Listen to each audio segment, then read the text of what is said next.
noite, base. Tudo bem com vocês? Que alegria recebê-los. Sejam muito bem-vindos a mais um encontro. E nós gostaríamos de chamar para participar dessa mesa aqui com a gente o Anderson e a Thaís.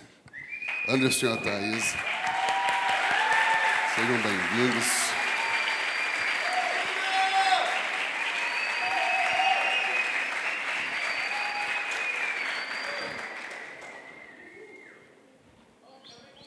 Por que você veio de xadrez, cara?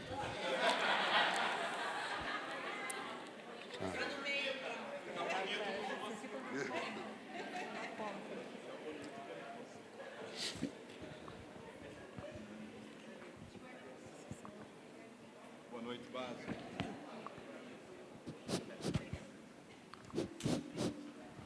Boa noite, base. Vocês estão animados? Boa noite, gente. Paz. Deus abençoe todos nós. Vou fazer uma pergunta para começar, enquanto o Bonfim está alinhando aqui. Vocês estão felizes com Jesus? E agora a segunda. Jesus está feliz com vocês? Aprendi ontem com o Subirá, já estou usando hoje. Isso aí parece que a segunda não foi tão... Mas a gente está aqui, né, para aprender um pouco mais e quem sabe ele ficar um pouquinho mais feliz com a gente, né? Gente, a gente queria reproduzir um pouquinho a experiência de convidar vocês para participar, o que geralmente acontece na nossa casa, né? Na nossa sala. Deus deu a alegria de ter um amigo psicólogo, uma amiga enfermeira que cuida da minha mente, do meu corpo, e a Andréia, né, que também é minha psicóloga preferida. E é a única, né?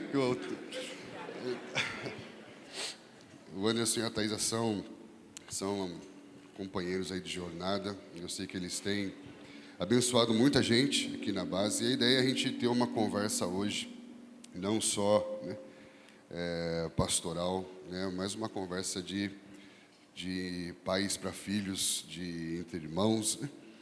E o tema que nós pensamos por causa desse mês era falar sobre amizade, namoro e casamento. Mas conforme nós começamos a ver o desenrolar do culto, uma coisa ficou muito clara para mim hoje, que independente do seu status, se você é amigo, namorado ou marido, tem uma plena convicção de que a proposta de Deus para nós hoje é que todos saiamos daqui apaixonados por Jesus. E esse é o primeiro ponto. Tudo que nós vamos falar aqui só vai fazer sentido se você ama Jesus. Então nós respeitamos todos os pontos de vista, respeitamos todas as opiniões, mas como nós falamos aqui, nós estamos cumprindo o nosso papel como ministros da grande comissão. E o que é a grande comissão? É quando nós vemos pessoas sendo alcançadas pela pregação do Evangelho. Pessoas estão sendo batizadas aqui de tempo em tempo. No último batismo nós tivemos 80 pessoas se batizando. E depois do batismo, Jesus fala que nós deveríamos ensina-os a guardar todas as coisas. Por quê? Porque pela pregação do Evangelho nós somos libertos, nós somos trazidos para uma nova realidade, para um novo mundo, como um novo homem. E a grande questão é como é viver livre. Estamos juntos? E então ele encontrou essa noiva para o seu filho, que era príncipe do seu reino. Só que essa noiva se perdeu. Ela se perdeu do seu príncipe. E então esse príncipe, por amor a essa noiva dada pelo seu pai, foi em busca dela. Lutou com dragões, com demônios, com bestas feras, sangrou, foi ferido, mas trouxe ela de volta. quando esse príncipe do reino desse pai trouxe essa noiva de volta. Essa noiva foi entregue ao amigo do noivo. E esse amigo do noivo diz: enquanto você vai lá e se prepara, eu preparo ela para você. E então, esse amigo do noivo está preparando a noiva.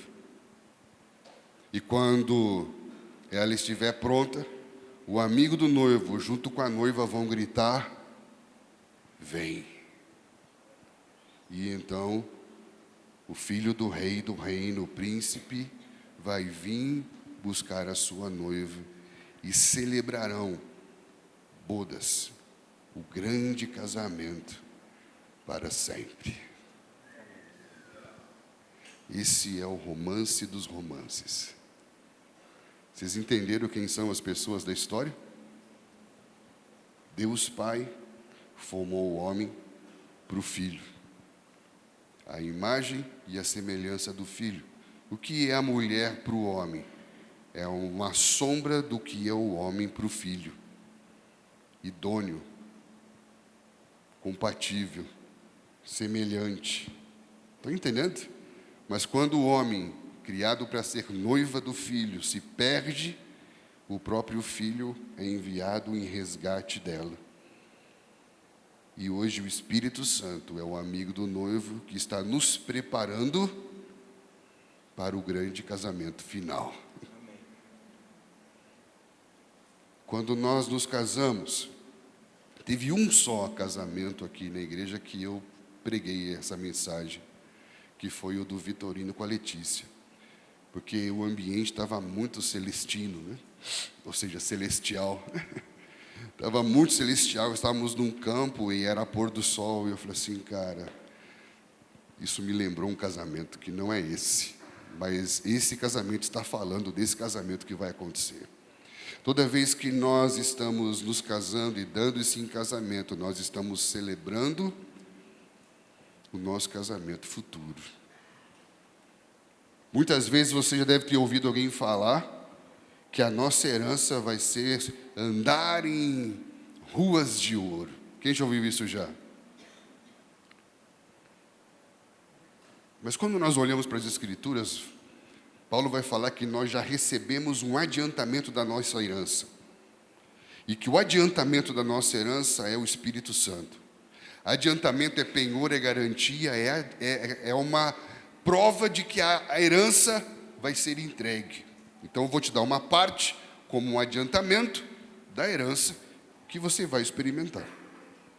Se a primeira parte da herança é uma pessoa da Trindade, o que é a herança completa? É o que ou é quem? Percebe que o que nos aguarda é um grande encontro. Estamos juntos, queridos? Então, duas coisas eu quero que você entenda. Tudo na nossa vida é sobre Jesus. Por isso que eu falei que a nossa ideia hoje é que nós saiamos daqui mais apaixonados por Jesus. Deus criou o homem, e esse homem se conhecia à medida que conhecia Deus. Porém, Deus é uma trindade, Deus é uma relação. Um homem sozinho é capaz de conhecer plenamente Deus, que é relação, que é trindade? Sim ou não? Deus é uma relação, o homem é só. Ele consegue entender as dimensões do amor de Cristo sozinho? Sim ou não?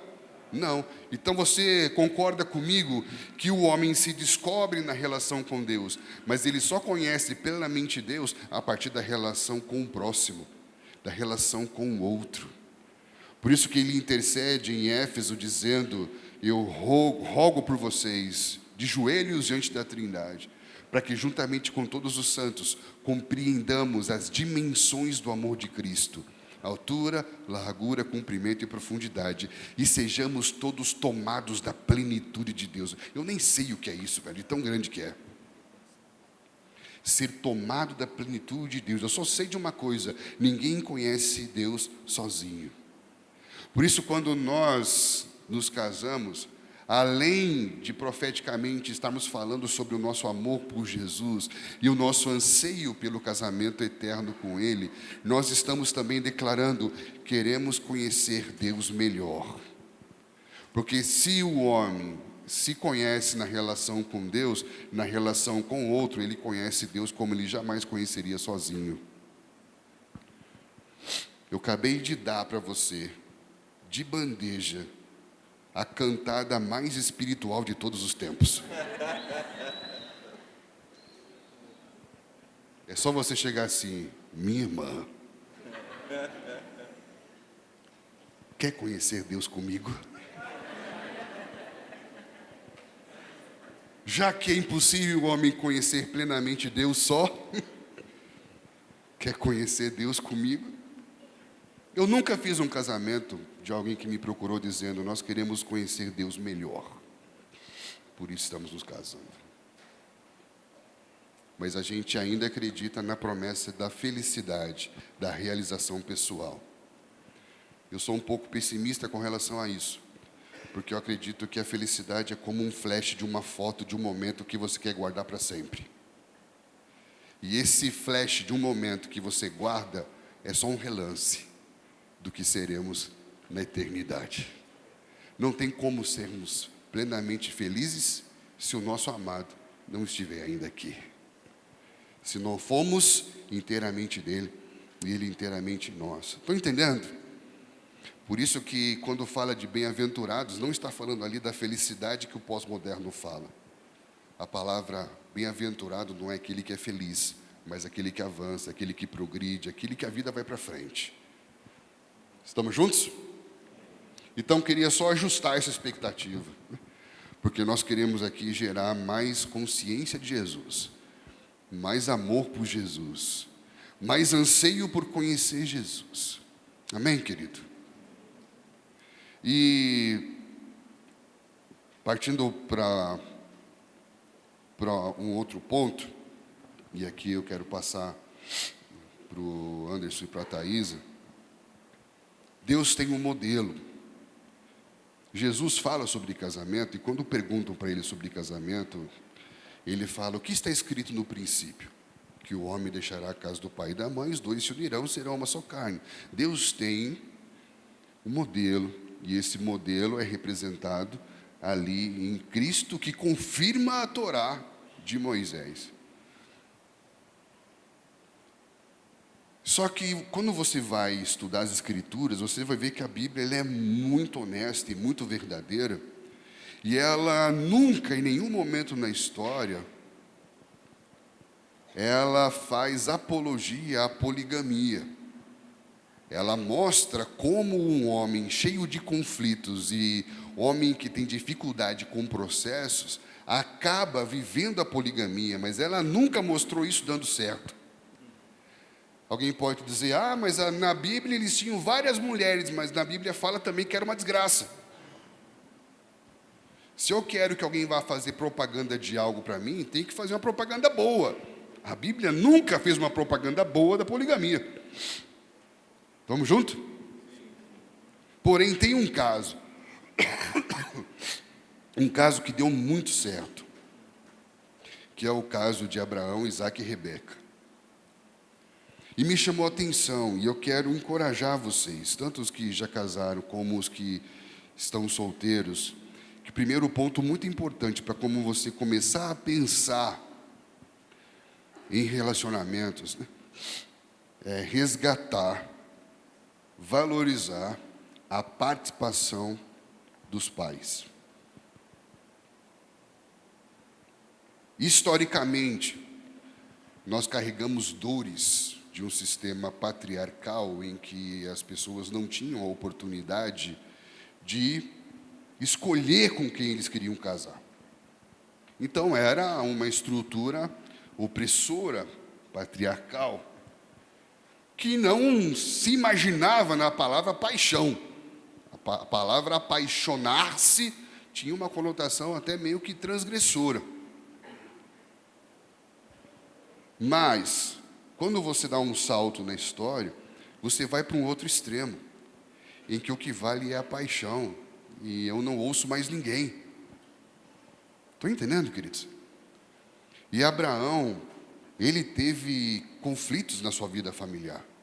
Ele sabe, só ele sabe o quanto ele sofreu com Agar brigando com Sara, com Ismael e Isaac, ao ponto de ter que mandar embora Agar com Ismael. Dor. Ele carregava dor, tristeza. Só que com Isaac parece que ele entende: casar bem o meu filho é a missão da minha vida. Olha que lindo isso. E o texto fala, em Gênesis 24, que ele percebeu que estava ficando velho, e ele ora. É difícil você ver no Antigo Testamento os patriarcas orando, ou seja, a Bíblia fala que ele parou e orou, mas ele foi orar. Ele chamou o seu servo, fez o servo orar, fez uma aliança com ele. Ele falou: nós precisamos achar uma esposa para o meu filho Isaac. Primeiro ponto, é importante resgatar esse princípio da participação dos pais na relação. Há algum tempo atrás se tentou fazer isso no Brasil através de uma abordagem chamada corte. Quem já ouviu isso aí já? Só que a gente é tão esquisito que a gente limitou corte a não dar beijo na boca. Escolhi esperar, estou de corte. E aí o que acontece? A gente não se beija. Eu falei assim: é mesmo, velho? Eu casei uns 3 que depois do casamento me chamou de lado chorando. Falei assim: Deus, é mentira, pastor. Só que a gente ficou com vergonha de falar para as pessoas que... E faz aquela cena, o primeiro beijo no altar. Mas não era, velho. Mas por quê? A corte não tem nada a ver com beijo. A corte tem a ver com a participação dos pais no processo. De ser acompanhado, de ter a bênção, de ser cuidado, de ser direcionado. Esse é o primeiro ponto que eu queria trazer aqui para vocês. Por quê? Porque deu certo, velho. Todas as vezes que teve uma relação que não foi monogâmica, deu muito BO, deu muito problema.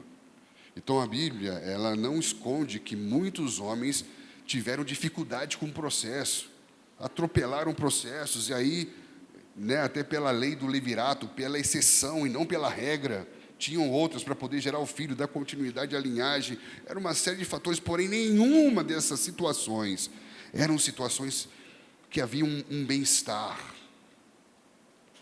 Mas nós vemos algo lindo. Abraão orou, entendeu que isso fazia parte da missão da vida dele. E quando o servo dele vindo com Rebeca, Isaac estava orando na tenda, velho. Sabe, você encontrar uma pessoa para a sua vida é algo muito espiritual, velho. É muito espiritual. Nós, como pais, precisamos ver isso como algo espiritual. Orando, mandando mensageiros, olhando, observando. Eu faço isso, cara. Eu estava dando aula uma vez numa escola. Aí eu parei a aula, olhei para o menino assim: qual o seu nome? Quantos anos você tem? Como que você está no Instagram? Segue minha filha. Mas não deu certo. Enfim. Ela teve a chance dela de escolher. Escolhi errado, agora sou eu que escolho, né? Enfim, estou brincando.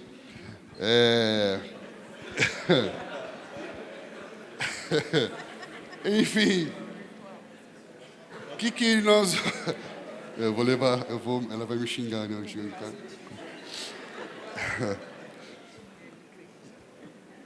Conte com a participação dos seus pais. Se os seus pais não entenderam isso como parte da missão da vida deles, faz parte da nossa. Conte com a gente. Amém, querido? Mas primeiro, é tudo sobre Jesus. Segundo, é muito espiritual isso. Estão entendendo? É algo muito espiritual, que tem que ser feito de forma espiritual, não carnal. Por quê? Porque senão eu nasci de novo, estou vivendo o reino de Deus, mas o padrão a partir do qual eu penso isso ainda é do velho homem. Não foi renovado o meu entendimento com relação a esse assunto. Por isso que a gente trouxe literalmente esse assunto para a mesa. E eu vou deixar eles falarem um pouquinho aqui.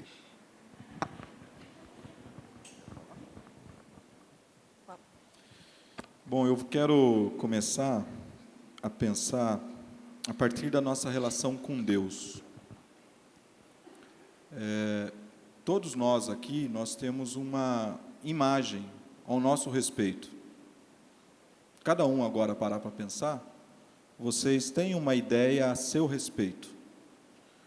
E essa ideia, muitas vezes, é uma ideia que você quer alcançar. É alguém que você quer vir a ser. Do mesmo modo, todos nós aqui temos uma ideia de quem é Deus. E ideia, ela é uma representação mais afeto. Então, nós colocamos afeto nessa ideia. Nós colocamos energia, vontade, força nessa imagem. Então, a partir dessa percepção agora, da nossa relação com Deus, que eu gostaria de começar a minha fala. Se nós não temos hoje, neste momento, uma ideia sobre quem é Deus na nossa vida, não adianta a gente querer começar uma relação com outro. Se nós não conseguimos delimitar a ideia que nós temos sobre nós mesmos, não adianta começar uma relação com o outro. Então, primeiro passo é a gente pensar como eu me relaciono com Deus. Que Deus é esse? E a gente pode começar com uma pergunta. Se eu perguntar para vocês hoje, quem é você? Como é que você vai responder? Talvez aqui muitos vão começar falando assim, vou dar o meu exemplo. Eu sou o Anderson, sou psicólogo. Não. Eu sou o Anderson, esposo da Thaisa, pai do Gabriel. Eu trabalho como psicólogo. Não é quem eu sou. Quem eu sou? Filho amado de Deus. Esse é o Anderson.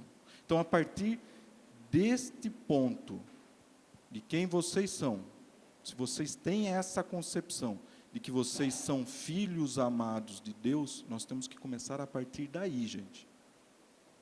Senão não adianta a gente ir para frente. Estão comigo ou não? Tá? Por quê? Porque hoje o que mais a gente percebe, e eu percebo muito isso no meu consultório, é orfandade. E aí, a gente, órfãos, vamos buscar essa paternidade ou essa maternidade no namorado, na namorada ou no cônjuge. Não vai dar certo. Não vai dar certo. A nossa paternidade está em Deus. E eu acho tão lindo isso, porque vocês já pararam para pensar de que Deus nós estamos falando? Já pararam para pensar nisso? Nós estamos falando de um Deus que criou tudo. O Bonfim, ele tem uma forma de passar, que eu acho muito legal, que é da gestação, que ele abre um espaço dentro dele para criar. Então, a gente já parou para pensar que esse Deus está dentro de nós e nós não relacionamos com Ele. Nós não perguntamos quem nós somos para Ele. Então, acho que é o primeiro passo, gente. Tá? Vamos olhar para nós agora, nesse momento, e pensar, eu ainda me sinto órfão? Eu ainda não me vejo como filho de Deus? Porque a gente precisa curar isso. Para daí, então, como filhos, a gente buscar outras pessoas na missão. É na missão que a gente vai encontrar essa outra pessoa. Amém? Eu queria só colocar assim, o que a gente está trazendo para vocês hoje é para trazer clareza do que significa o namoro, do que é o namoro. Se eu pedir para alguém aqui Pega na Bíblia aí onde fala de namoro. Alguém sabe um versículo que fala de namoro? Porque não está lá. Não está lá. A Bíblia nos fala do maior, do todo, né? Que é o casamento. Eu gosto muito do Jonathan Leone porque ele fala que ele compara, né, o DNA. É difícil você falar do DNA sem falar de vida. O DNA não tem sentido. Eu falar, eu explicar, eu estudar o DNA sem pensar na vida não faz sentido. Igual o namoro. Eu falar em namoro sem pensar em casamento não faz sentido. Não tem porquê. Não tem razão de ser. Mas por que não está na Bíblia, namoro? Por que não existe na Bíblia? Porque ele é parte do todo. O namoro é o momento onde você vai conhecer, onde você vai se relacionar, onde você vai focar nas intimidades. E aqui eu não estou falando dessa intimidade que a gente prioriza, eu estou falando da intimidade espiritual, da relacional. É sobre isso. Se a gente parar para pensar, né, o casamento é um contrato, não é? Que a gente assina, né? Só que as cláusulas desse contrato, elas são escritas ao longo do namoro, aonde vocês vão colocar, né, mostrar quem vocês são, conhecer o outro, né, quem é o outro. E essa semana, eu e o Anderson, a gente tem o nosso momento de, né, extravasar nossa mente, de relaxar, e a gente fica olhando, às vezes, deitadinho assim, no mesmo celular, assim, e olhando as coisas no Instagram. E aí a gente ouviu uma frase, e a gente falou, a gente vai usar essa frase sábado, né, que a gente falou, que é assim, ó, lembra sim. Você que falou que ia usar essa frase. Você não lembra? Então tá, eu vou usar, já que ele não lembra. Que diz assim, é menino que leva a mulher para a cama. O homem leva a mulher para o altar. Né? Lembrou?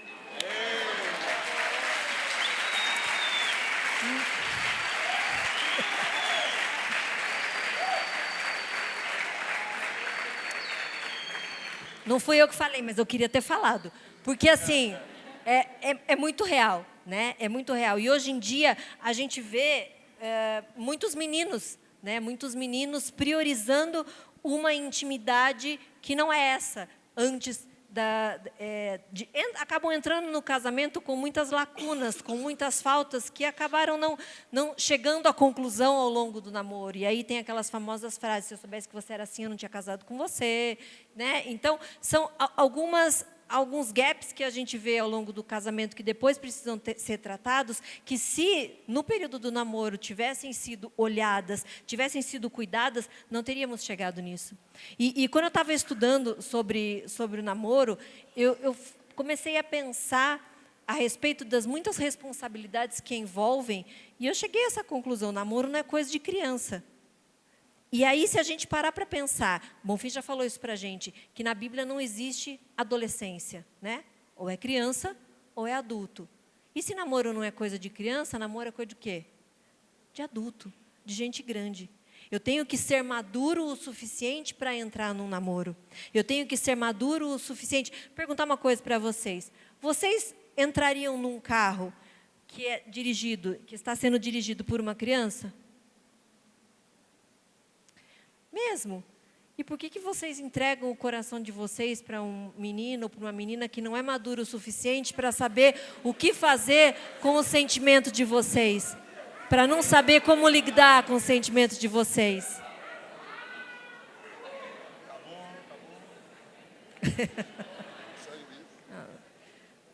Né?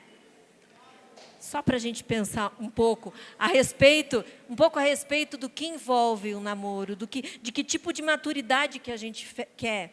Porque namoro só para entretenimento, só para diversão, vai te machucar, vai te trazer questões para você resolver com o psicólogo depois. Então, namoro só por entretenimento, só por diversão, deixa quieto, partiu Netflix. Vamos maratonar alguma coisa aí que vai te trazer muito mais lucro do que você se ferir em algum lugar por conta de questões que, né? Quantos... Só um pouquinho, já vou. Só um pouquinho. Levanta a mão, quantos meninos solteiros tem aqui? Solteiros assim, né? Solteiros sem namorar também. Levanta a mão. Levanta alto, gente. É a oportunidade de vocês. É o Quantos... seu momento, irmão. É o seu momento, é o seu momento. Levanta Vai. assim, ó. Fortão. Meninos solteiros, levantem as mãos. Assim, ó. Tá bom. Agora abaixa. Meninas solteiras, levantem a mão. Estão vendo? Agora a minha pergunta é: o que isso quer dizer?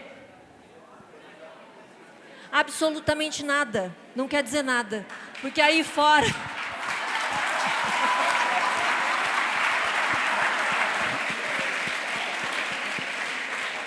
Não quer dizer nada. Porque aí fora também tem um monte de menino solteiro e um monte de menina solteira. A questão é, a pergunta é: você sabe quem você é? Porque se você você não sabe o que você é, você não sabe o que você quer. E aí você não tem condições de entrar numa relação. Você não tem condições de olhar e falar, poxa, isso, porque assim, perfeito, não é. Não é. Não é. Mas aí existem Começou. questões nele. Quando eu resolvi casar, eu olhei e falei, peraí, esses pontos aqui, eu acredito que dá para mudar. Então, bora, vamos trabalhar nisso. E, de fato, mudou. E tem coisas que eu sabia que nunca ia mudar. E não mudou mesmo. Mas aí, eu pensei, eu dou conta, eu administro. Mas eu preciso saber quem eu sou, para eu saber aquilo que eu dou conta e aquilo que eu administro. Para eu não entrar em relações tóxicas, para eu não entrar num namoro que eu sei que ali na frente não vai dar em nada. Então, eu queria só trazer essa clareza aqui para a gente a respeito do que é o namoro, para onde ele caminha. Falar em namoro sem pensar num casamento. E se eu estou pensando em casamento, eu estou escrevendo cláusula de um contrato. Então, bora junto escrever essa cláusula desse contrato para... Antes da Thaís falar, só organiza aqui, que a gente já falou muita coisa aqui boa. Você está anotando. Primeiro, antes de sermos marido e mulher, todos somos filhos de Deus. Guarda isso. Antes da aliança do casamento, vem a filiação. Esse é um princípio muito importante. Anota aí para você pensar mais sobre isso. Segundo, se eu não sou completo em Deus, eu procuro outro, não para dividir, mas por causa da escassez que eu tenho. E a conta não vai bater, e você só vai descobrir isso depois, no 3º ano de casamento. Isso é estatística. Se você casa procurando no outro um amor que não tem, e o outro casa com você, procurando em você um amor que ele não tem, quando eles casam, encontram o quê? Nada, pô. 0 mais 0 igual a 0. Eu estou casando, procurando encontrar você que eu não tenho, e você procurando em mim que você não tem, aí não encontra nada. Porque amor não acontece a partir da escassez, mas do transbordamento, do derramar-se no outro. Deus disse, não é bom que o homem esteja só. Se não é bom que o homem esteja só, qual é o bom da vida? O bom da vida é ter com quem compartilhar. Deus não deu ao homem uma mulher porque ele fazia falta, no sentido de há uma carência, mas faltava alguém com quem dividir a história, compartilhar a história. Estamos juntos? E outra coisa que foi falado aqui, né, e que eu quero pedir para a Thaisa também, o pessoal falar sobre isso, que eu anotei esse ponto aqui também, né?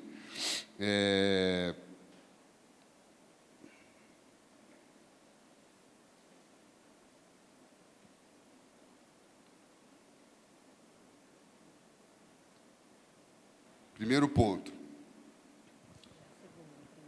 Já foi um monte de ponto já, né? Espera aí. É que tem um monte de ponto aqui. Não, uma coisa que você falou de intimidade, e eu queria pegar esse bonde aí, né? Primeiro, é que quando a gente vai falar de relacionamento, é muito importante a gente pensar que existem níveis de intimidade, né? E o primeiro nível da intimidade é a amizade, né? E existe dentro da nossa cultura a ideia do friend zone, a zona da amizade, né? E parece que para muita gente você cair nesse lugar é uma derrota. Porque parece que você está fora do jogo. Mas isso dentro da cultura do reino é o lugar a partir do qual o jogo começa. Porque você não está jogando como um menino. Está jogando como um homem. Estou entendendo? E a amizade, ela vai ser extremamente importante, porque é a partir da amizade que nós vamos conhecer. E aí que vai cair na questão de que nós vamos perceber a possibilidade dessa amizade se tornar ou não um casamento. Então, a amizade não é um lugar da derrota. É lugar da derrota da defraudação. É o lugar da derrota da fornicação. É o lugar da derrota do animal que está dentro de nós. Mas é o lugar da vitória do matrimônio, do casamento, do princípio, da verdade, da honestidade. É o lugar da verdade. É o lugar da vitória do Espírito Santo na nossa vida, filho. E eu tenho visto muitos garotos queimarem a largada. O que é queimar a largada, né? É já falar sobre namoro antes de construir amizade. E Tim Keller tem um livro maravilhoso que ele fala sobre casamento, e ele diz que uma boa amizade pode gerar um bom casamento. Um bom casamento pode nascer de uma boa amizade. E aí você vai perceber que existem níveis de intimidade. E como a Andréa falou aqui, eu queria trazer esse tema de novo, a impressão que dá que quando nós pensamos no relacionamento, a gente só tem energia para a intimidade física. Só que o casamento não te faz santo. Casamento não redime, casamento não salva, casamento amplifica. O que é amplificar? Você está tocando algo, você põe no equipamento, ou seja, ele só vai amplificar, aumentar, potencializar o que você fazia. E, infelizmente, os que já são casados aqui podem até nos ajudar nisso, que existem muitos casos de jovens que, depois que casam, enfrentam muito problema, porque descobrem que a única intimidade que haviam constituído foi a física, e são estranhos. Não tem nenhuma intimidade com Deus. E se nós não investirmos isso na época em que estamos nos conhecendo, na amizade, no namoro, isso não vai acontecer depois no casamento. Quando a gente casar, a gente vai orar. Quando a gente casar, Deus vai falar com a gente. Ou seja, não vai acontecer. Então, eu queria ouvir um pouco vocês sobre isso, sobre níveis de intimidade. E como antecipar essa intimidade pode ser problemática. Por quê? Presta atenção. A Bíblia fala, em Provérbios 20 e 21, que a herança antecipada tem por fim maldição. O que é herança? É aquilo que está preparado para você por direito. Estamos juntos? Então, quando você está dentro de uma relação matrimonial, tem uma herança.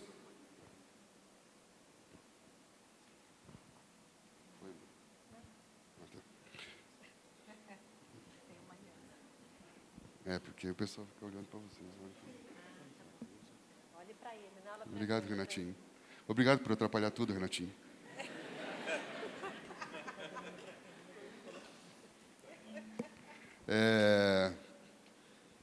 Então, quando o Vini casou com a Paulinha, eles estavam no altar, tinha uma herança. Entenderam? Entenderam a herança? Ou seja, aquilo que é seu por direito. Provérbios 20 e 21 fala que a herança antecipada tem por fim maldição. Que quando você antecipa uma herança, ela já deixa de cumprir o propósito original dela, que não vai mais te abençoar. Agora, presta atenção, se eu estou antecipando algo, significa que aquilo que eu deveria estar fazendo agora eu não estou. Porque eu estou fazendo aquilo que eu deveria fazer no futuro. Antecipar é você fazer antes o que você faria depois. Se eu estou fazendo antes o que eu faria depois, o que eu deveria estar fazendo agora, Eu não estou. E a conta do que eu não estou fazendo agora vai chegar quando? Depois, velho. Então a gente vive o aqui e o agora como se não houvesse amanhã. Como se não estivéssemos falando de princípios espirituais. Estamos juntos? E tem algo que eu vejo no Anderson, na Thaís, no Gabriel, que é muito lindo. Intimidade. Intimidade. Todos os dias, eles sentam na mesa, eles comem juntos, ligam lá a chamada de vídeo, o Gabriel, lá da cidade onde ele está, come junto com eles, conversam. É lindo, cara. Agora, essa intimidade não se constrói depois que casa. Vem de uma amizade, vem de um conhecer, não no sentido bíblico. Acho que só eu você entender uma piada aqui, cara. Queria que vocês falassem um pouquinho sobre isso, sobre o nível de intimidade. A Bíblia fala que existe, para todo propósito, existe um tempo. E existem etapas, né, que a gente precisa viver isso. E parece que hoje a gente só pensa na intimidade física e não constrói outros níveis de intimidade, na espiritualidade, na amizade. Né? E isso é fundamental para o que a gente está construindo a longo prazo. Né? Durante o louvor, eu estava orando ali, louvando, adorando e ouvindo. E Deus falou muito comigo sobre o que o Bonfim falou agora. Porque eu perguntei para ele, o que você gostaria que eu falasse? E ele falou sobre isso. Deus fala. E não é à toa que ele fala. Ele fala porque é através da fala que a gente faz a relação. É através das conversas que a gente se relaciona. E ele falou assim, o melhor para você falar é o exemplo de fala e vínculo que vocês têm na sua casa. A gente não tinha combinado. E na hora eu falei para o Anderson, eu falei, Deus está me pedindo para falar da nossa relação de intimidade como família. Que é o que eu desejo que vocês tenham. Se vocês até hoje não tiveram com os seus pais, o Bonfim também falou sobre isso no início, eu desejo que vocês tenham isso com a família que vocês formarem. Eu não tive na minha casa esse exemplo de intimidade, esse exemplo de fala, mas eu consegui, junto com o Anderson, ter esse ambiente na nossa casa. Então, desde criança, desde o Gabriel muito pequeno, eu tinha comigo e conversava com o Anderson sobre... Eu gostaria que o Gabriel aprendesse todas as coisas conversando com a gente, para que ele possa entender o quanto é bonito um relacionamento, o quanto é bonito termos conversas abertas, o quanto é bonito uma mesa dentro de casa. A gente sempre preservou a mesa, né? Então, quando a gente fez a nossa aliança, a gente tinha como princípio assim, não vamos colocar televisão no quarto, porque o quarto afasta a família. Vai ficar o Gabriel num quarto, a gente no outro, e a família não vai estar junto. Não vamos priorizar que possa se comer na sala, assistindo TV. Então, é um valor que a gente sempre teve em casa. Todos nós comemos sentado à mesa, conversando sobre tudo o que aconteceu. E a minha conversa com o Gabriel, a gente tem muita dificuldade de falar sobre muitas coisas. A Andréia, quando tocou num assunto da verdade, porque a fala que ela teve sobre menino e homem no altar é uma verdade, mas você vê que tem coisas que chocam. Então, tem muita coisa no relacionamento que nos chocam. Por que nos chocam? A gente precisa de um ambiente seguro para falar sobre tudo. E esse ambiente seguro, se a gente não tiver numa mesa dentro das nossas casas, que a gente procure pessoas e mesas que a gente possa conversar sobre tudo. Porque o mundo, o secular, está contando de uma forma, deturpando muitas coisas que são naturais, que são de Deus. Deus criou tudo. Deus criou a relação de conversa, Deus criou a relação física. E todas têm que ser faladas. Não tem que ter vergonha de falar. Agora, em qual momento falar sobre isso? A nossa conversa com o Gabriel era assim: filho, se você ouvir qualquer coisa na rua que você acha estranho, vamos sentar na mesa e vamos conversar? Pode ser sobre tudo, Gá. E foi dessa forma que aconteceu. Tanto que tinha situações dele na escola que os amigos perguntavam sobre relações, né, físicas. E ele falava assim, e ele conversava naturalmente sobre isso. E depois o amiguinho falava assim: mas quem te contou isso? Ah, meus pais. Mas como seus pais? Seus pais falam isso com você? Fala, vamos lá em casa que eles conversam com você também. Porque para ele era natural.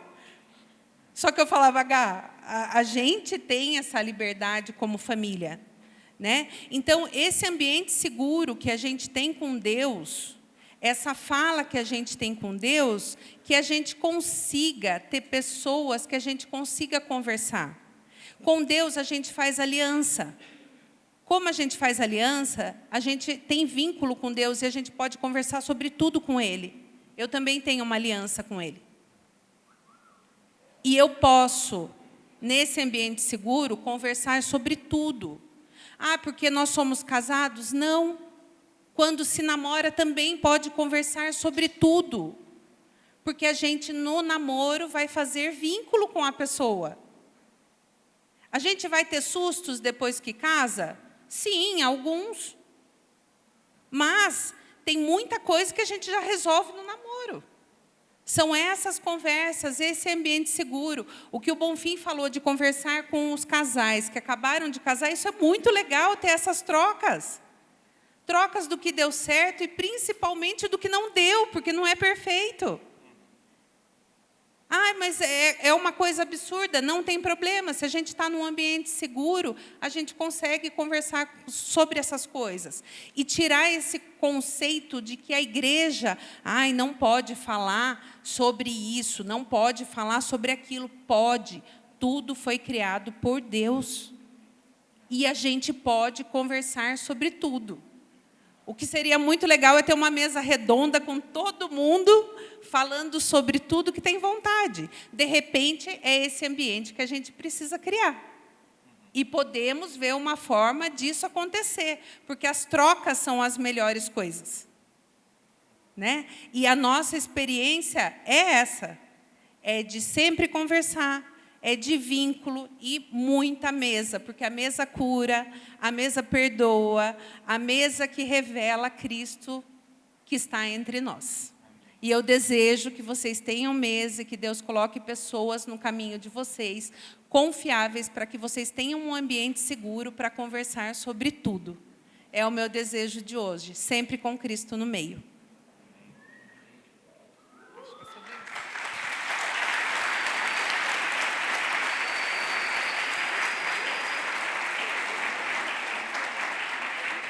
Eu amo ela. Eu amo ela. Falando um pouquinho sobre intimidade, né, eu queria só colocar uma ideia para vocês sobre o desejo. Qual?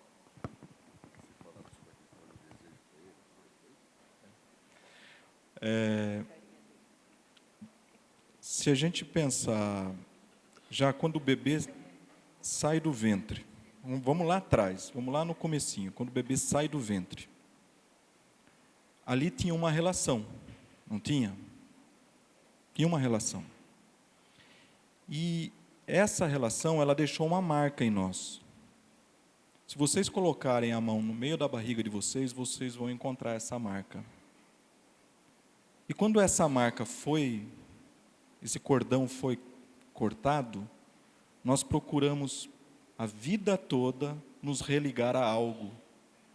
Graças a Deus estamos aqui hoje, ligados nele. Então, por isso que lá atrás eu falei da minha ligação, da nossa ligação com Deus em primeiro lugar. E aí depois nós nos ligaremos às outras pessoas. Só que Vamos avançar então nessa evolução. Quando a mãe pega o bebê e coloca nos seus braços e vai amamentar, a primeira necessidade ali, ela é física, porque existe uma fome. Só que junto dessa necessidade tem todo um ambiente. Tem o amor, tem o cuidado, tem o abraço. Existe uma satisfação que é gerada ali. E além disso, após isso, essa satisfação acaba se tornando para o bebê muito maior do que a física. O bebê vai começar a chorar porque ele quer esse ambiente maternal. Ele quer se ver nos olhos da mãe. Daí nasce o desejo de ter alguém que traga essa satisfação, essa maternidade. Só que o que ocorre, esse desejo ele vai sendo delimitado somente no físico, porque falta a linguagem. Falta isso que a Thaisa falou. A construção da linguagem, ela ocorre justamente para que a gente não precise do físico, a gente resolva na conversa.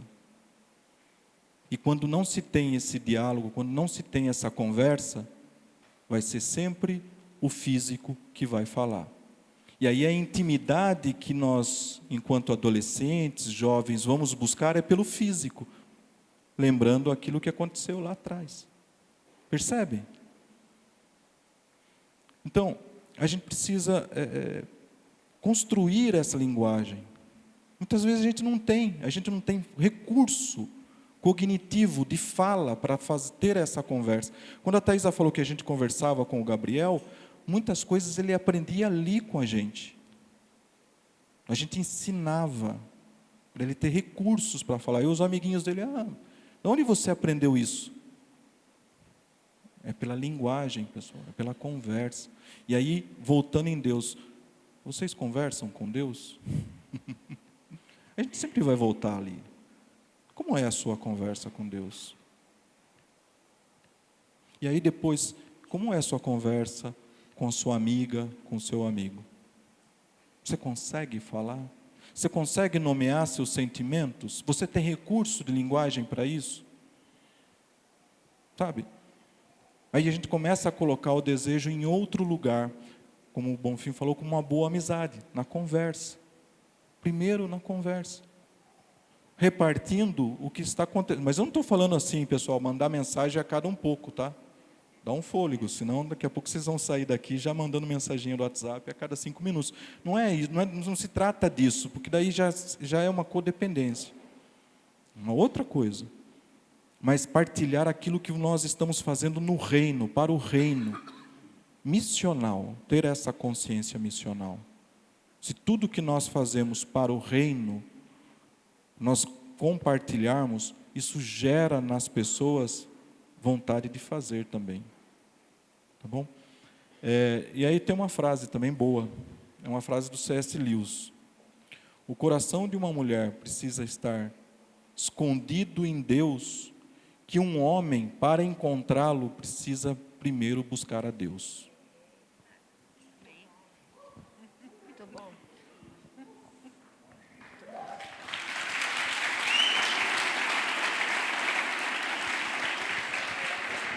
Uma coisa que é importante para a gente, né?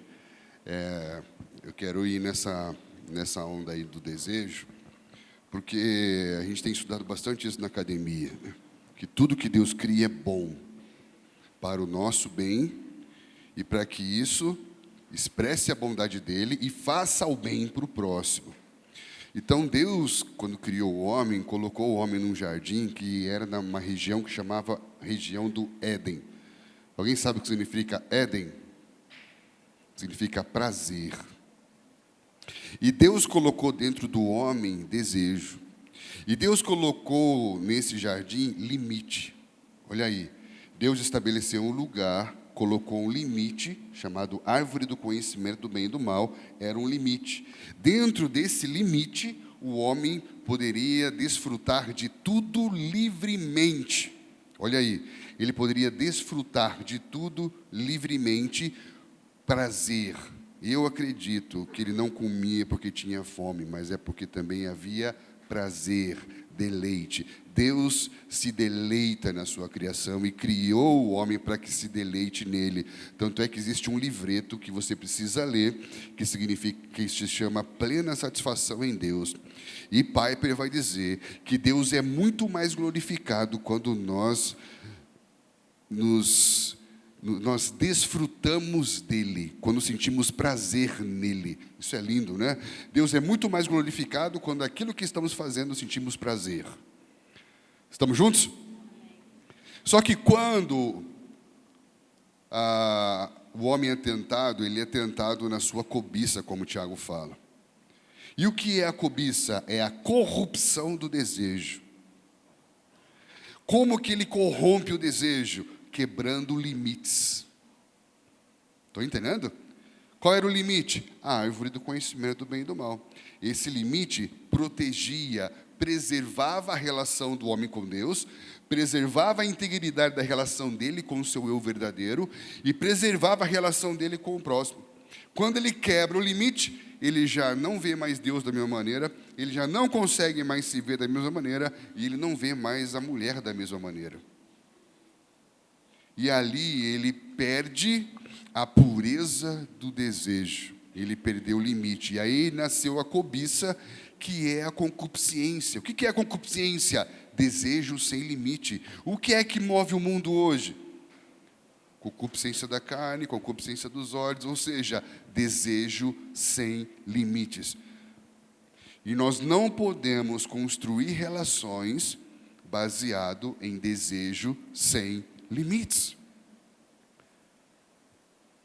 Então, quando você aprende a pôr limite, você já se salva de entrar numa relação tóxica.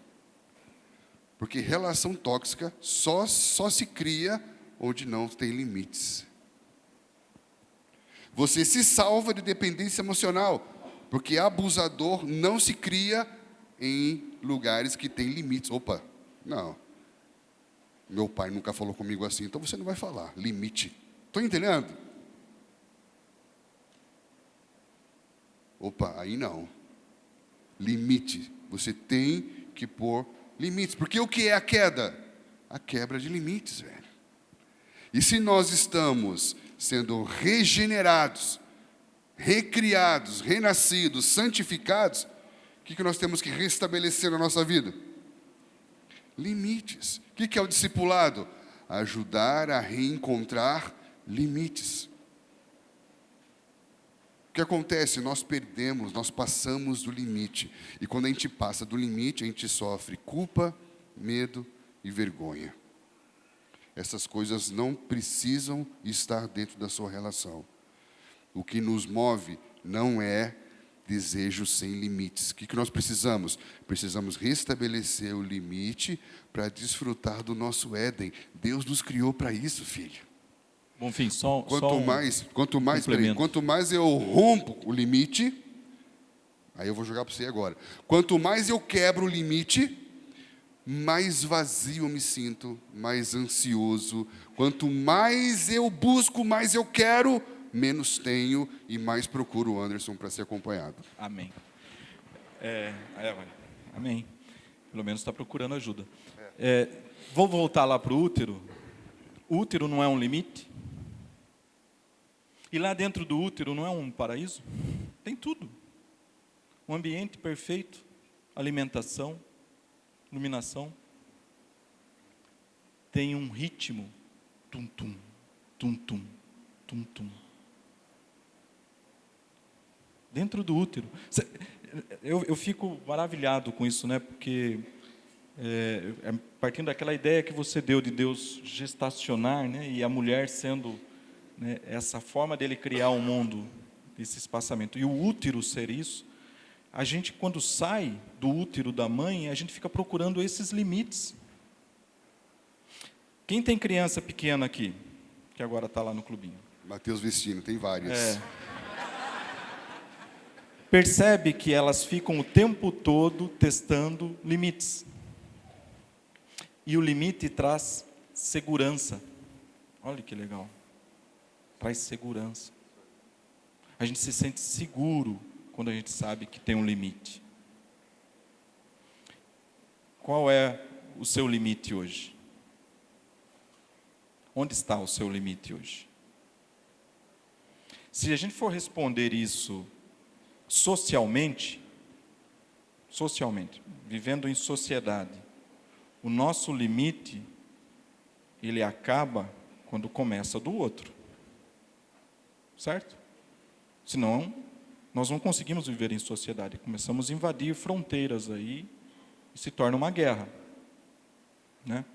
Mas a minha pergunta é além disso. Isso a gente sabe, que tem leis para isso. Qual é o seu limite em Deus? Qual é o seu limite ativados pelo Espírito Santo? Essa pergunta eu quero deixar para vocês. Será que vocês, ou nós, estamos limitando a ação do Espírito Santo? Por não conhecer os limites?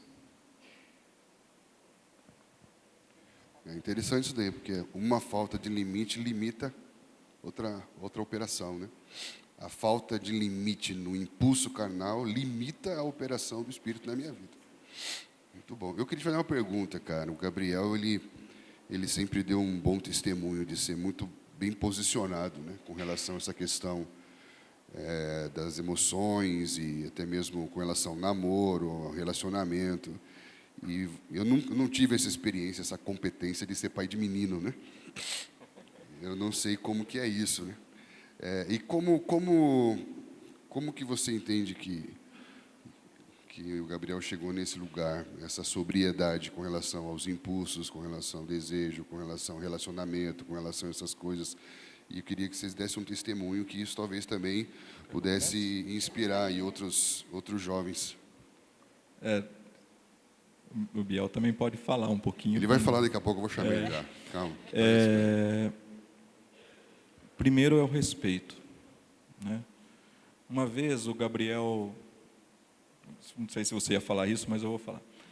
Uma vez o Biel gritou com a Thaísa. E eu falei para ele, antes dela ser sua mãe, ela é minha mulher. Então você não grita com ela. Antes dela ser sua mãe, ela é minha mulher. Então você não grita com ela. E você não deve fazer isso com nenhuma mulher. Então, trazendo os limites, trazendo o respeito, a Thaísa também sempre falou isso para ele, do respeito às mulheres, a não fazer nenhum mal, nada, nem por palavras e nem por agressão física. A gente sempre falou disso com ele. De novo, a linguagem, né, a conversa. Mas eu acho que tem algo além disso, né, que além do respeito, que é o amor. A palavra fala, né? Restam a esperança, a fé, mas o mais importante é o amor. Então, assim, ele vendo o amor dentro de casa, ele tendo essa percepção do amor dentro de casa, o que ele vai levar para fora? O amor. A boca fala do que o coração está cheio. Certo? Então, vamos encher o nosso coração da palavra e de amor. Então, eu queria chamar ele aqui, cadê? Gabriel Biagione, in the house. Seja bem-vindo, cara. Salva de palmas para ele, para quem não... Tá magrinho. Tá magrinho, fortão. Chega aqui. Fala um pouquinho, cara, da sua experiência, como está sendo lá. Para quem não sabe, o Gabriel está estudando no college em São José dos Campos, né, e fazendo faculdade também. Começou já a faculdade também, né? Então, fala um pouquinho como tem sido e deixa aí um pouco do seu testemunho com relação a isso que a gente está falando. Boa noite, gente.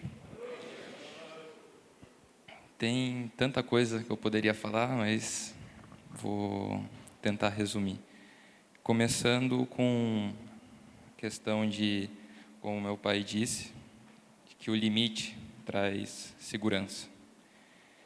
Quando eu cheguei em São José dos Campos, eu estou morando sozinho lá, tenho 18 anos, estou morando sozinho, e eu me vi sem limites.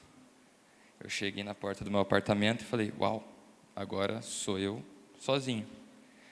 Só que quando eu abri a porta do meu apartamento, Deus falou, agora sou eu e você.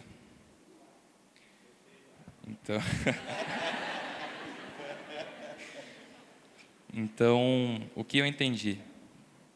Aumentou o limite. Com Deus, o temor é muito sério. Eu, para quem não sabe, eu nunca beijei, nunca nada. Eu tenho um testemunho disso, que eu era bem gordinho, então não tinha opção mesmo. Então...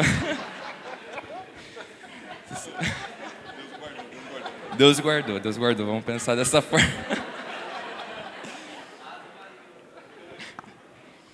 Mas quando eu emagreci, eu vi que eu poderia cair em muitos pecados, só que quando eu emagreci eu me converti, daí é isso aí, daí não tive opção. Mas o que eu queria comentar é que na relação familiar envolve castração, amor e desejo. O amor, ele acolhe, mas ele também exorta. A castração, ela castra nosso desejo. Todos nós temos um desejo de ser independentes, inconscientemente. Então, vamos pensar. Quando nós somos crianças, nós queremos ser adultos para ser independente. Só que quando somos adultos, eu ainda não chegando lá, mas quando somos adultos e vemos a independência, queremos voltar a ser dependentes. E nós transferimos isso a Deus. Muitas vezes nós queremos ser independentes de Deus. E um testemunho que eu queria dar é que a dependência é o lugar mais seguro que podemos estar. Porque onde sou fraco é que sou forte, porque lá eu dependo de Deus. O diabo bate onde nós se achamos fortes, porque lá nós se achamos independentes de Deus. Então, a gente está falando de amizade, namoro e casamento. Que eu poderia, com meus meros 18 anos, dar um conselho, é o temor. Tenham temor de Deus, respeito. Saibam quem Ele é. E saibam quem você é nele, que é filho. E um filho que se deita no peito do Pai e valoriza a presença dele. Nós não queremos o que ele faça, mas nós adoramos quem ele é. Então, para fechar mesmo a minha fala, é que o cordão umbilical, que o meu pai comentou, foi costurado com o sangue de Cristo. E eu tive uma experiência, um dia tem um Deep Session, que é a sessão profunda mesmo, é louvor, é muito forte lá no college, e eu me senti dentro de um ventre. E para quem não sabe, tem um testemunho que quando eu tinha 2 anos de idade, eu falei para minha mãe que eu vi Jesus no coração dela e ele era lindo. E eu tive essa experiência no college que eu fiquei dentro de um ventre e eu sentia esse amparo, essa nutrição. E Jesus falou para mim, você me adorava desde o ventre. Então, a adoração leva à contemplação do caráter de Deus. E o caráter de Deus nos leva a renomear o nosso caráter, que é o processo de renomeação de sentimentos e objetos. Você começa a renomear o que é amor. E hoje o mundo é tão líquido. O amor é líquido, o amor ele escorre em nossas mãos. Mas Jesus nos chama para andar sobre as águas, nesse mundo líquido. É isso aí.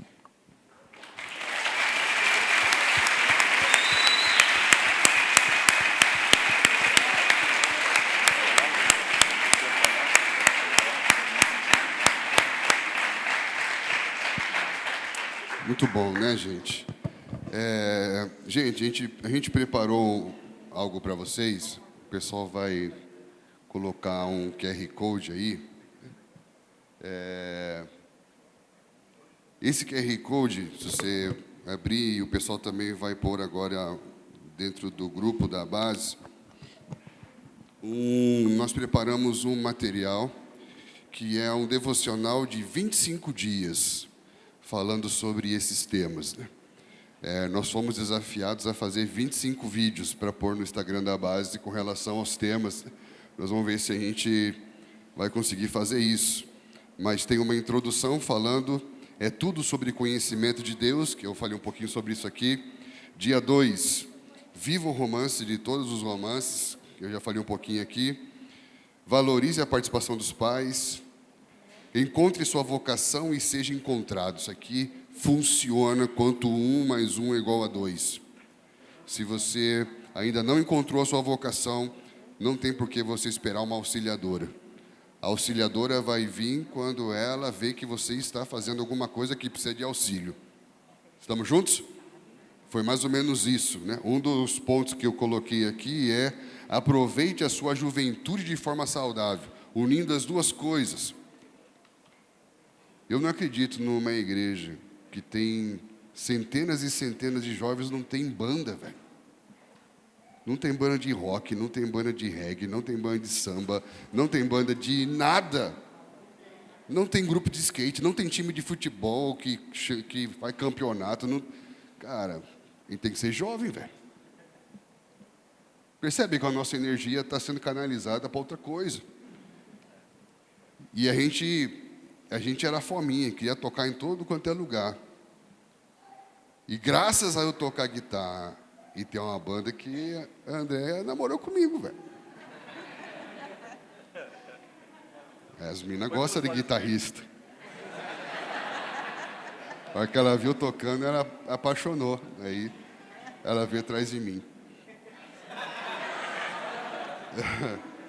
Eu fui tocar na igreja dela, fui tocar no acampamento da igreja dela, ou seja, cara, a gente, né, isso aí.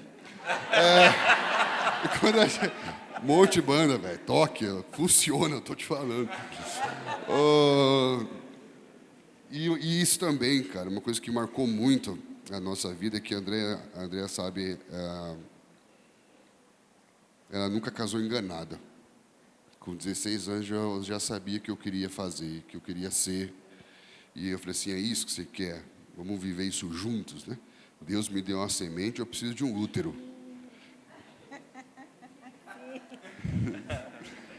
Deus me deu uma semente e preciso de um útero. Porque, cara, eu tenho visto isso, inclusive jovens casais, em que a esposa é tão feliz na vocação dela, mas ela não gera o que Deus deu para o rapaz. E aí ele desanima, aí ele, enfraquece, fica para baixo. Estou entendendo? É um tipo de esterilidade. Quando vocês casam, vocês são unidos por um propósito. E não é cada um tem o seu projeto, cada um tem sua vida. A gente sempre falou, junto com a André e com as meninas, a gente está em missão, a gente vive uma missão, e a missão é da família, é de todos, juntos, né? Então, isso é muito importante. Encontre sua vocação. Eu tenho um podcast com o Elias Mamã, que ele conta o testemunho dele. Que quando ele veio para Sorocaba, ele não sabia o que fazer da vida, estava meio buscando orientação, e nós caminhamos junto um tempo, e foi uma experiência muito legal. Eu lembro que eu falei para ele, cara, quando você tiver clareza da sua vocação, a sua esposa vai te encontrar. Porque não é algo que vai acontecer a partir de uma carência, mas a partir de um propósito. Então, encontre a sua vocação, que a sua esposa vai te achar. Amém, querido? Aproveite sua juventude de forma saudável. Então, aqui tem uma lista com várias sugestões de coisa para você fazer livremente. E quem sabe numa dessas... Parece. Invista em amizade... para não namorar para ver o que vai dar. Desligue o detector de defeitos. Tem gente que está com o detector de defeitos ligado. Cuidado. Você quer alguém perfeito como se você fosse. O amor tudo espera. Inclusive, a outra pessoa será aperfeiçoada. Ninguém vai chegar pronto na sua vida, mas nós somos aprontados. Porque no amor somos aperfeiçoados. Isso tem cheiro de medo para mim. Leia esse devocional aqui que vai te ajudar, né? Não se deixe enganar pelo mito da alma gêmea, da compatibilidade. Estou esperando achar minha alma gêmea. Vai esperar até... Escolhi esperar, só caveirinha assim, né?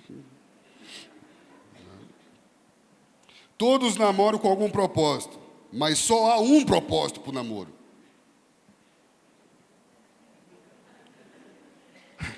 Outro dia aqui, identifique o nível da intimidade de cada etapa. Falamos aqui sobre isso. Lembre-se que vocês nunca estão sozinhos.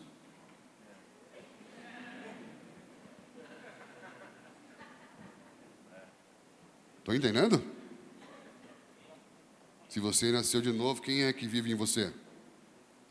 O Espírito Santo, que está nos preparando para casar com Jesus. Não adianta nem apagar a luz, você não fica sozinho, velho. Ninguém está vendo, você não está sozinho. Repita comigo, depois que eu nasci de novo, eu somos nós. Está aqui. Dia 11. Faça a distinção do amor, desejo e tentação da cobiça. Dia 12. A herança antecipada tem por fim maldição. Dia 13. A relação sexual não deve ser banalizada. Dia 14. Não permita que o brilho da santa beleza se perca. Cada etapa da sua vida tem uma beleza que é santa. Tem um brilho, cara. E não deixe esse brilho ir embora. Seja guardião dessa beleza, dessa pureza, né? Cuidado com a ilusão da impunidade. Não vai acontecer nada. Leia esse devocional aqui. 16. Como pode o jovem manter puro o seu caminho? A pergunta do salmista. Faça esse devocional aqui. Dia 17. Cuidado com relacionamentos tóxicos. Dia 18. Você é livre para amar de forma responsável. Dia 19. Cuidado com a defraudação emocional. Dia 20. Não privatize o casamento em nome da felicidade. Dia 21. O papel da igreja no modelo para os jovens. Dia 22. Nos conselhos à sabedoria. Dia 23. O lugar mais seguro é na aliança do casamento. Dia 24. Cultivar ou guardar a relação conjugal, aí para os casados. Dia 25, dureza de coração faz a vida andar para trás. E aqui no final tem uma lista com centenas de perguntas para você conversar com a pessoa que você está conhecendo. Ah, não tem assunto? Espera aí. Não tem desculpa. Nós arrumamos assunto para você. Né? Isso faz sentido, gente? Amamos vocês. Né? Acreditamos que Deus tem coisas lindas para vocês viverem, né? E que nós vejamos nesse momento cuidado. A ideia não é colocar peso, a ideia não é ameaçar, a ideia não é colocar você num lugar que isso é certo e isso é errado, mas é gerar uma consciência e uma inteligência para que você não seja alguém movido por impulso, por instinto, mas por uma espiritualidade pensante, que para, que pensa, que conta até 6, até 10, até 15, e dá tempo para que o Espírito Santo te ensine, te guie, te conduza, te oriente. Amém, queridos? Há uma graça, há um favor sobre a vida de todos nós.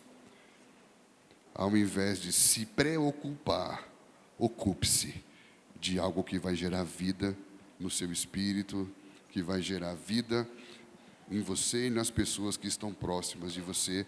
E a gente, os jovens casais, todos nós aqui estamos nos colocando à disposição para conversarmos sobre isso, para sentarmos na mesa sobre isso e que Deus possa abençoar grandemente a vida de cada um de vocês e que nós, antes de qualquer coisa, sejamos todos filhos, amigos, irmãos.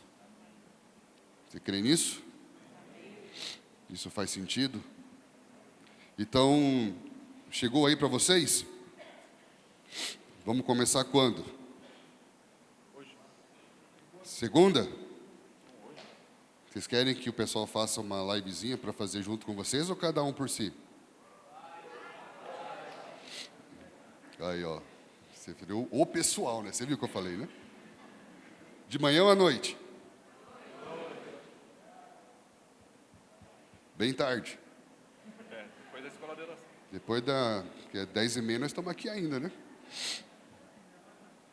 11 horas? 15 minutinhos só, tá bom? Se passar de 15, você pode sair para o cara se tocar, que nós falou demais. 15 minutos. Nós vamos viver isso juntos. Eu acho que a ideia é dar repertório. Algo que o Anderson falou é dar para vocês repertório, ferramenta, para conversarmos sobre essas coisas, para ajudarmos uns aos outros. E a gente não quer que nenhum de vocês seja movidos pelo medo, mas como o Gabriel falou muito bem, todos vocês sejam movidos pelo temor do Senhor, a consciência da presença e da graça dele na nossa vida. Últimas palavras aqui na mesa, não na vida, é claro. Entenderam que minha piada? Obrigado. Quer falar alguma coisa, Anderson?